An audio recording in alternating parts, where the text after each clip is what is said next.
Welcome to Kenton's videos. Enjoy the video. In this video, I will explain how to connect your Amazfit device with Strava. First, ensure both the Strava and Zepp applications are installed on your smartphone. Then, open the Zepp app and navigate to your profile. Look for the Add Accounts or Third-Party Accounts option within the Settings menu. This is where you will initiate the linking process to share your fitness data. Once you are in the Account Linking section, you will see a list of available services. Select Strava from this list. The Zepp app will then redirect you to the official Strava login page. Here, you will securely enter your Strava username and password to authorize the connection. This step grants Zepp permission to share your activity data with Strava, ensuring your workouts sync seamlessly and accurately.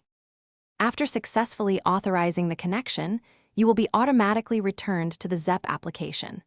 You should now see Strava listed as a connected third-party account within your profile settings. To confirm everything is working correctly, perform a short test activity using your Amazfit device. Once completed, check your Strava feed to ensure the data has synchronized properly, usually within a few moments. If you encounter any issues with your data syncing, a common solution is to disconnect and then reconnect the accounts within the Zepp app.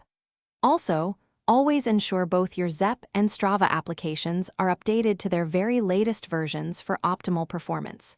Finally, verify your smartphone has a stable internet connection, as this is crucial for successful data transfer between the platforms. Happy tracking! Thanks for watching. Consider subscribing if we helped you.